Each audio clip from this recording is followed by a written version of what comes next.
Hello po mga kababayan, matindi yung revelasyon ng AMLAC at saka yung testimony mga kababayan ni dating Senator Antonio Trillanes. Confirm talaga po yung kayamanan ng mga Duterte mula sa droga po. Kaya may nga sinasabi mga kababayan ni Digong na I hate drugs. Tama yung mga sinabi ni Trillanes mga kababayan sa mga interviews. Na-cover lang po yung mga slogan niya na I hate drugs. Billion-billion po yung dumaan sa mga bank accounts ng pamilya Duterte. So ibig sabihin, itong laman ng SALN ni Sara, hindi man ito yung totoo na yung net worth niya 88 million. 88 million plus mga kababayan. Kasi ang dumaan mga kababayan sa kanyang mga bank accounts, pati ng kanyang asawa na si Man Scarpio, billion-billion po. Yan o, kaya itong bagong AMLAC Executive Director mga kababayan, sinisiraan. Target ngayon sabay-sabay ng paninira ng mga DDS influencers. Kasi sabi dito, si Attorney Ronel Buenaventura, Anti-Money Laundering Council Executive Director. Sa kanyang testimony, mga kababayan sa Justice Panel, kinonfirm niya, sabi niya, yes, there are suspicious transactions in covered transactions in our system, database o record. Hindi po kami namimili ng personality. Ang tinitingnan po namin dito ay yung data at yung mga numbers. So ang tinitingnan namin, more than the people behind. Ano ba yung movement, flow, frequency ng daloy ng pera at kung meron bang kakaiba dito sa daloy nito. So hinahabol po namin yung pera, hindi yung tao sa likod ng pera. Madaling sabi, hindi man po pinipersonal dito yung mga Duterte. Kumbaga, na-detect nila yung movement ng pera, nakadoda-doda, kaya chinek nila, confirm po, sa pamilya Duterte nga, mga kababayan. Yan o. Sabi dyan, AMLAC flags 6.77 billion in Duterte Carpio accounts from 2006 to 2025. Madaling sabi mga kababayan, yung mga kadoda-dodang transactions ng pamilya Duterte, matagal na po. 2006 pa. So nakasanayan na nila yung paggawa ng ganito. Matagal ng panahon. Yan mga kababayan, basahin ko sa inyo yung balita. So sabi dyan, the Anti-Money Laundering Council or AMLAC told the lawmakers that bank accounts linked to Vice President Sara Duterte at sa kanyang asawa na si Attorney Manasseh Carpio were repeatedly flagged for suspicious in the covered transactions totaling 6.77 billion from 2006 to 2025. So during the House Committee hearing kanina, AMLAC Executive Director Ronel Buenaventura confirmed that the flag transactions appeared in the agency's records. Sabi po ni Buenaventura, mga kababayan, AMLAC identified 313 covered in 17 suspicious transactions tied to Duterte's accounts and 317 covered in 16 suspicious transactions linked to Carpio. Ganon katindi. Ito pala yung hanap buhay nila. Kaya target nila ngayon ng paninira itong si Buenaventura. Kinuyog po ng mga buzzers ngayon si Buenaventura at saka ng mga DDS influencers. Buenaventura said that the total amount consisted of 3.77 billion associated with Duterte's accounts and 2.99 billion with Carpio's. He added that inflows reached 1.83 billion pesos for Duterte and 2.59 billion pesos for Carpio, while outflows totaled 1.21 billion and 343.37 million pesos respectively. and another 791.1 million pesos in transactions could not be clearly accounted for based on available records. The AMLAC also reported a surge in Duterte's financial activity starting 2007 when transactions reached 208.15 million pesos, with volumes intensifying between 2009 and 2013 in averaging over 400 million annually. Among the highest yearly totals were 704.93 million pesos noong 2009, 648.58 million pesos in 2010, and 597.15 million in 2011. So dito natin maintindihan kung bakit kahit ang dami mga kababayan na abogado si Sara, 16 lawyers, walang ni isang mag-attend at i-engage po yung Congress. At mismong si Sara, wala siyang lakas ng loob na mag-attend sa Justice Panel hearing. Kasi paano mo ito i-justify itong flow ng pera, mga kababayan? Tama po? So talagang hindi po sasagutin ito ni Sara sa Congress. Wala silang plano at ang kanyang mga abogado. Kaya gagawin na lang po propaganda, paninira, gamit yung social media, gamit yung kanilang mga social media influencers, mga DDS fake news peddlers. Pero with this expose, mga kababayan, na ginawa ng AMLAC, parang bomba atomika, mga kababayan, na pinasabog sa hearing ngayon ng Justice Panel. So sabi dito, mga kababayan, sa report ng Impact Leadership, overall, the agency recorded 3.92 billion pesos across 417 transactions from 2005 to 2026, noting that activity declined in more recent years. The bulk of transactions involved credit memos, 1.41 billion pesos, debit memos, 1.03 billion pesos, and fund transfers, 521.86 million pesos, followed by time deposit, pre-terminations, and other financial movements.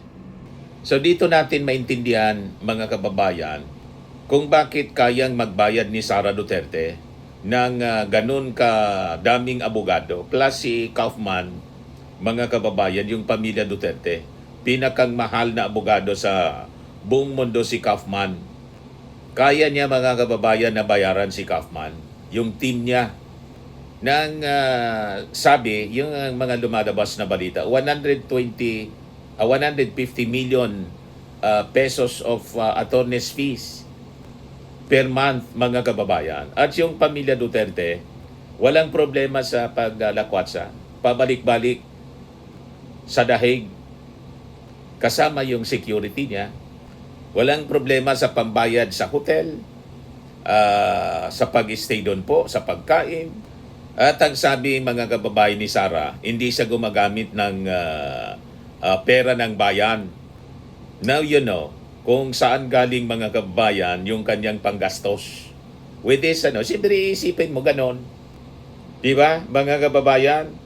So sabi dito, lawmakers raised concerns over discrepancies between the transaction records and Duterte's declared assets.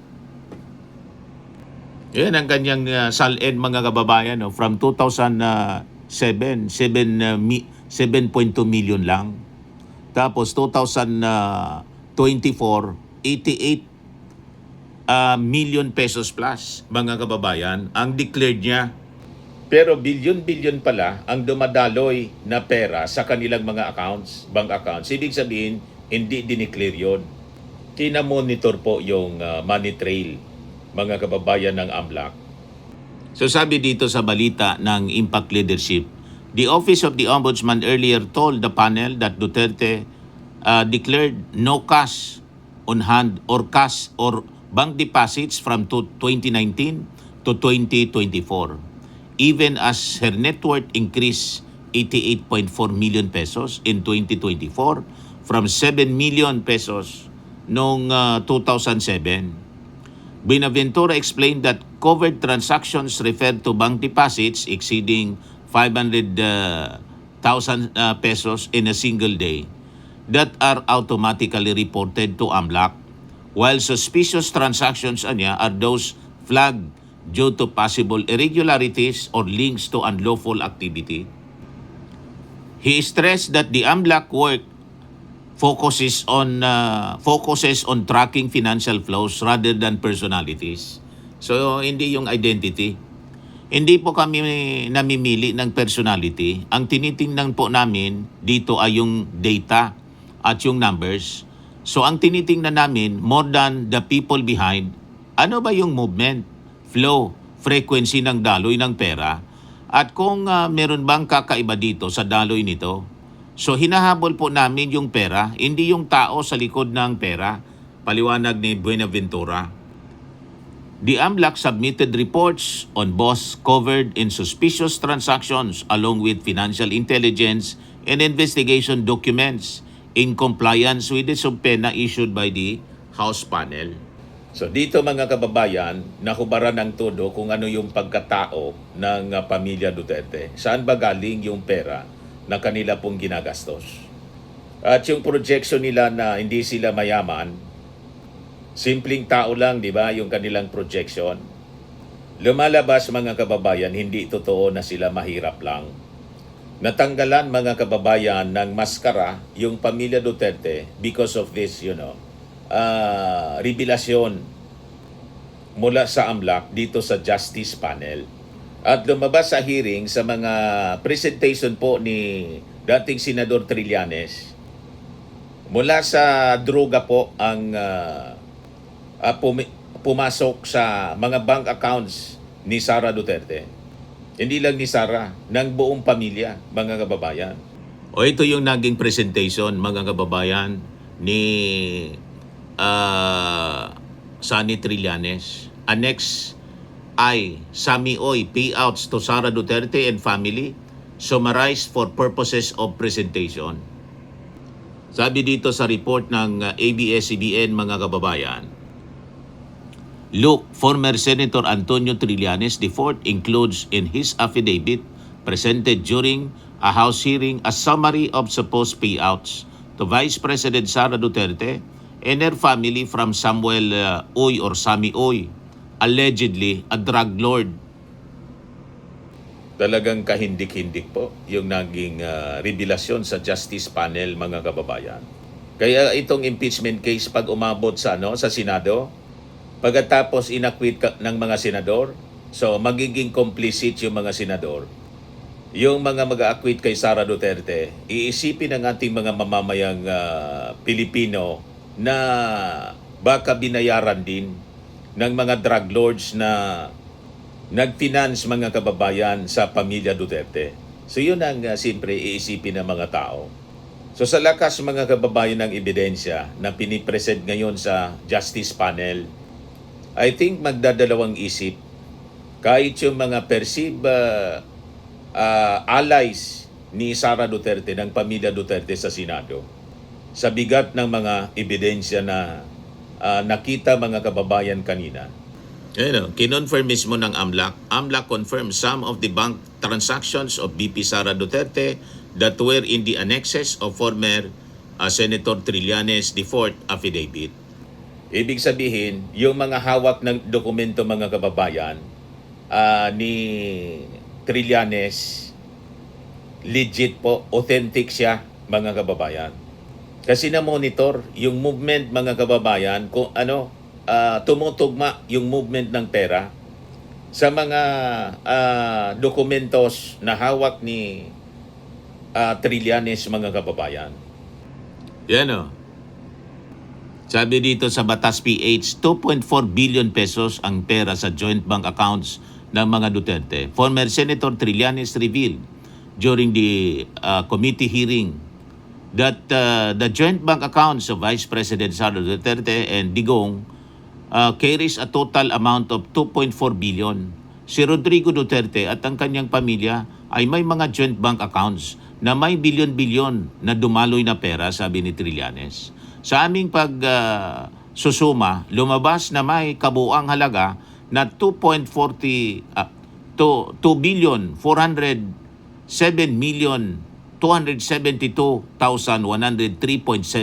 pesos, sabi po ni Trillanes.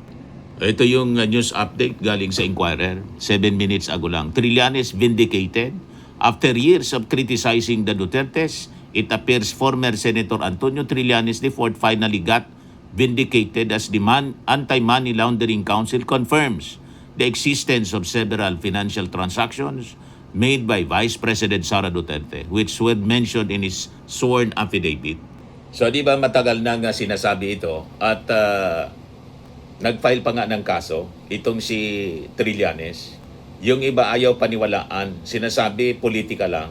But with this confirmation from the AMLAC, vindicated nga po si Trillanes. Ibig sabihin yung kanyang hawak na dokumento, legit po, mabigat talaga po.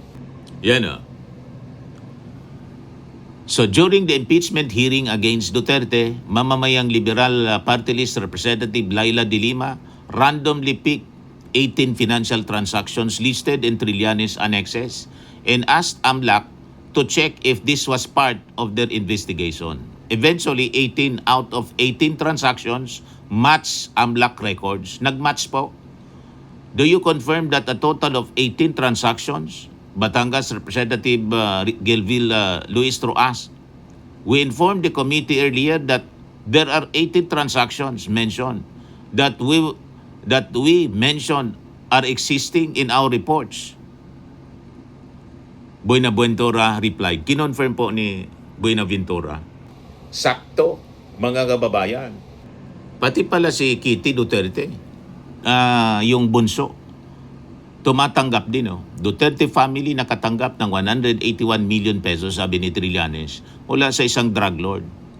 Former Senator Antonio Trillanes accuses Vice President Sara Duterte, former President Rodrigo Duterte, Kitty Duterte, Hanilet Abansenia, lahat pala sila, Paulo Duterte, and Davao City Mayor Sebastian Duterte received a total of 181 million worth of managers' checks from an alleged drug lord. O ito yung parte ng presentation ni Trillanes, mga kababayan. Mga payouts. So ito, lahat ito kay Sara. Uniform, mga kababayan, yung amount, 7.4 million. Lahat ito kay Sara. Mula sa drug lord, mga kababayan. Sunod-sunod yung payout. So ang ibig sabihin nun, payola, nasa payroll ng drug lord, itong si Sara Duterte. Yun ang lumalabas sa presentation po ni Sunny Trillanes. Hindi lang po si Sara, yung buong pamilya, kasama si Kitty Duterte. Kaya yung mga DDS influencers, sabay-sabay na umatake po para siraan yung AMLAC Executive Director, si Buenaventura. Yan sabay-sabay po. The DDS script attack the new AMLAC Executive Director. Why are the DDS panicking over the AMLAC reports? Is Sara goes cook? Yan sabay-sabay umatake si Malo Tikia. Kaya pala may bagong AMLAC Executive Director, sabi niya sa kanyang post ngayon lang. Yan pare-parehas ang kanilang post. Kaya pala Attorney Ronel Buenaventura replaced Attorney Matthew M. David as Executive Director of the Anti-Money Laundering Council. Succession chain, clean and precise. Predecessor Matthew M. David served until March 2026. He requested the transfer to another role within the Bangko Sentral ng Pilipinas. Brief interim, Arnold Cabanlit served as officer in charge for a short transition window. Current Attorney Ronel B. Ayo Buenaventura assumed office effective April 14 to 2026. Now you know, sabi po niya. Yan Now you know. Ito pa yung isang DDS influencer, si Tio Tio Moreno. Ba't ba nasabi ko yung Igit? May kumalat kasing kwentong naigit. Anyway, kalimutan na natin yung Igit. May direktor sila po, sabay-sabay yung atake. At iisa yung direksyon ng kanilang sinasabi. The script during the impeachment case of CG Renato Corona, it was the AMLAC that said there were 423 recorded bank transactions made by Corona between 2003 and 2011 with total inflow of 28 million dollars and total outflow of 30 million dollars, only to be dismissed by the Sandigan Bayan after 10 years. Now the same agency, AMLAC, reporting before the HOR that there is 791 million undetermined inflow and outflow transactions and BP Sara's bank records. The Corona script is back. Yan ang atake nila. Sabay-sabay na inaatake yung AMLAC. Yan pa yung isa, Boss Dada. Yung nagsasalitang taga-AMLAC, kaka-appoint lang noong April 14. Ha ha ha ha, bistado mga demonyo. Gets na ninyo, mga kababayan? Pag ganyan, alam na kung sino yung nagpupundo at saan galing yung pundo. Nag-gets na ninyo kung bakit yung mga DDS po? Very active sila. Well-funded. At alam na ninyo, with this expose, presentation po ni Trillanes at ng AMLAC, alam na ninyo kung saan galing ang milyon-milyon, billion nga po. Pero siyempre, million lang yung gagamitin sa propaganda operations. Kaya sila mahilig mag-akusa na yung mga vloggers ng ating Pangulong Bongbong Marcos, mga bayaran, kasi gawain nila kasi. Tama yung ating sinasabi. Pag matinao, mainakusa, yun ang may gawa talaga. Kaya tayo inaakusa dito ng mali-maleta. Sila pala ang may gawa. At yung maleta, mga kababayan, alam na ninyo kung ano yung laman at saan galing yung pera na laman ng maleta. O, di ba, mga kababayan? Malinaw kung saan galing. Sabi dito, former Senator Trillanes claims Vice President Sara Duterte, former President Rodrigo Duterte, pati si Kitty Duterte, Hanilit Abansenia, Representative Paulo Duterte, and Davao City Mayor Sebastian Duterte received millions worth of managers' checks from an alleged drug lord, si Sammy Oy po. Yan Trillanes says the family received a total of over 181 million pesos. Yan yung galing sa drug lord, yung galing sa confidential funds at mga flood control. Kaya hindi po nagpa-imbestiga. Di ba, mga kababayan? Now you know kung bakit desidido silang tanggalin yung ating Pangulong Bongbong Marcos. May tinatawag na lucrative, very lucrative business. Di ba, mga kababayan?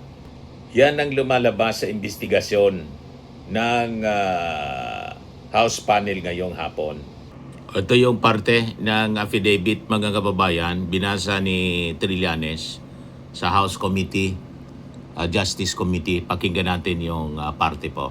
Noong ika-27 ng September 2017 na may caption na Ombudsman starts probe on Duterte's wealth after finding basis in Trillanes complaint, ay kalakip dito at ginawang bahagi ng salaysay na ito bilang Annex E. Bukod pa rito, sa isang public statement sa media, kinumpirma ni Overall Deputy Ombudsman Carandang na magkapareho o similar ang nilalaman ng mga listahan ng bank transactions ng pamilya ni Rodrigo Duterte na isinama ko sa aking complaint at mga records at bank accounts ng pamilya Duterte na na-turn over sa kanya ng Anti-Money Laundering Council sa kanyang pag-iimbestiga. Ito ay nireport ng GMA News Online sa isang artikulo na lumabas noong ika-28 ng September 2017 na may caption na Duterte wealth documents from AMLAC similar to what Trillanes has, Ombudsman. Ang printed na kopya ng nabanggit na artikulo ay kalakip dito at ginawang bahagi ng salaysay na ito bilang Annex F.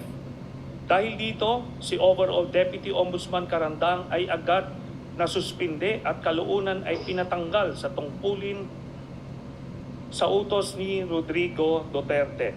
Kaya natigil ang kanyang pag-imbestiga sa mga bank accounts at tagong yaman ng pamilyang Duterte. Ito ay inireport ng Philippine Daily Inquirer sa kanyang artikulong lumabas noong ika-1 ng Agosto 2018 na may caption, Malacanang Fires Deputy Ombudsman Carandang. Ang kopya ng naturang report ay kalakip dito at ginawang bahagi ng salaysay bilang Annex G. Ang mga kopya ng mga summary ng mga transaksyon ng bangko ni Sara Duterte, Rodrigo Duterte, Pulong Duterte, Baste Duterte at ng common law wife ni Rodrigo Duterte na si Hanilet Abansenia kasama ang kanilang anak na si Kitty Duterte ay kalakip dito at ginawang bahagi ng salaysay na ito bilang Annex H, H1, H2, H3 at H4.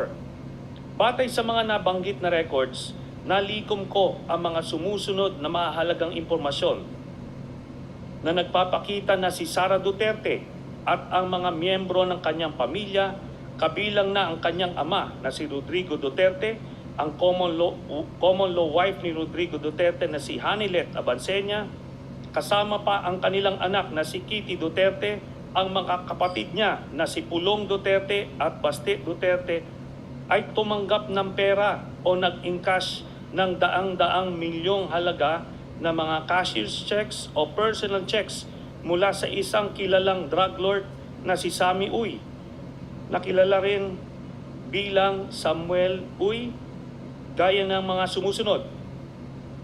On March 17, 2011, nakatanggap si Sara Duterte ng 7,440,846.07 pesos mula sa drug lord na si Sammy Uy. Noong 25 October 2011, nakatanggap muli si Sara Duterte ng kaparehas na amount na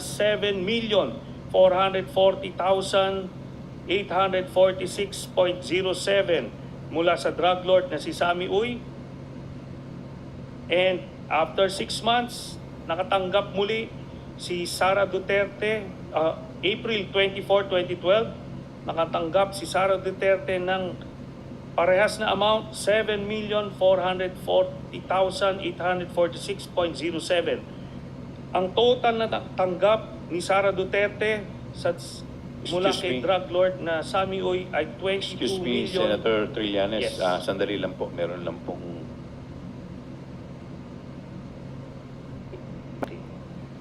Ang total po na natanggap ni Sara Duterte mula dun sa drug lord ni si Sammy Uy ay 22,322,538.21 habang mayor siya ng Davao City. Mr. Chair, very good po. We were just about to request po na i-flash na sa Congressman- screen. Sir We were just Daniel. about to request po sana to flash sa screen yung matrix, pero ito, naka-flash na po. Thank you. Thank you. Senator Trillanes. Si Rodrigo Duterte naman nakatanggap din ng Matindi po. Detalyado. 7,440,846.07 kaparehas nung kay Sara Yung mga bangko. mula kay Sammy Uy noong 22 BDO, October 2012. Unibank. Nung 04 April 2013, muling nakatanggap ng pera si Rodrigo Roa Duterte ng 7,440,846.07 mula kay Sammy Uy. Ang total na tanggap na Rodrigo Duterte ay